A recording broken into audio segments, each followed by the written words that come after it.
We love to say, that's just who I am. It feels safe, solid, like there's a core you beneath it all, unchanging, consistent, real. But neuroscience has a disturbing response. There is no stable self. There is only the brain's best guess at who you need to be to survive this moment. Every day, your brain is crafting your personality the same way an algorithm tailors your social feed, by reinforcing what's been clicked on, liked, repeated. Over time, these loops of behavior, thought, and emotion become so familiar that we mistake them for our true selves. But what if they're just well-worn grooves in the brain? Your personality is a pattern, not a person. Think about it. You weren't born sarcastic. You weren't born an introvert. You weren't born bad with money or terrible at love. These traits were etched into your mind through experience, feedback, trauma, reward, and repetition. Neuroscientists call it neuroplasticity. Your brain physically rewires based on what you do repeatedly. That witty edge, practiced. That anxious spiral, reinforced. That confident swagger, likely built as a defense mechanism. Even something as deep as identity isn't immune to this. Your you is more trained than true. Psychologists have long debated the idea of personality types. Are you a type A or type B, an INFP or an ENTJ, an Enneagram 4 with a 5 wing? These labels feel helpful, even empowering, but they're also prisons in disguise. Why? Because once you label yourself, you stop questioning yourself. You start defending your traits like they're sacred. I'm just not good with people. I'm the creative type, not analytical. I always procrastinate. It's part of who I am. But science and life tells us something radical. Almost everything you think is you is just something you do often enough to believe.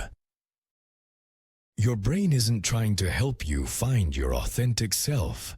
It's trying to keep you alive, efficient, and socially accepted. If repeating certain behaviors helped you get love as a child, you'll keep them. If anxiety helped you avoid pain, your brain will wire it in. If playing the clown made you feel safe in school, guess what you'll still do at 40? These aren't you. They're survival strategies coded into your neural circuitry. You're not expressing yourself. You're running software. So, who are you, really? Let's ask a dangerous question. If every memory you have were erased today, what kind of person would emerge tomorrow? Would you still be funny? Would you still be jealous? Would you still hate crowds? Would you still think you're not enough? Or would something entirely different, unburdened by repetition and expectation, take its place? This thought experiment is unsettling but freeing. It means that who you are isn't fixed. It's flexible. And that means you have more power than you've ever realized. We stick with the personality we know because it feels familiar. It's easier to say, I'm not confident, than to walk into discomfort and become someone new. But here's the catch. Comfort protects your current personality. Discomfort grows a new one. And if you're not growing your personality intentionally, it's being shaped accidentally by your job, your trauma, your TikTok algorithm, your parents, your ex, your fears. You are being shaped. The only question is, by what? So here's your moment, a little challenge for you, if I may. Stop saying, this is who I am. Start asking, who am I rehearsing? And do I still want that role? Try this.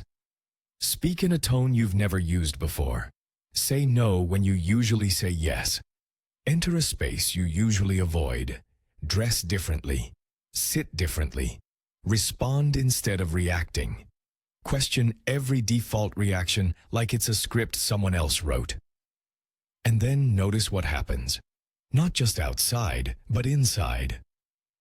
There is a self beneath the patterns, but it only emerges through choice, not comfort. Your brain can't tell the difference between real and repeated. If you act confident long enough, the wiring shifts. If you meditate, you grow a quieter mind. If you speak kindly to yourself, your brain starts deleting the old insults. You are not a personality.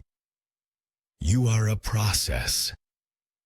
You can become smarter, braver, softer, wilder, quieter, funnier. Not by finding yourself, but by building yourself. Don't settle for being a character in your past story. Don't let your brain keep pressing replay and calling it identity. Don't confuse comfort with authenticity. You're not finished. You're not fixed. You're not trapped. Your personality is not who you are. It's who you practiced being. And now that you know that, the only thing left to ask is, who will you become next?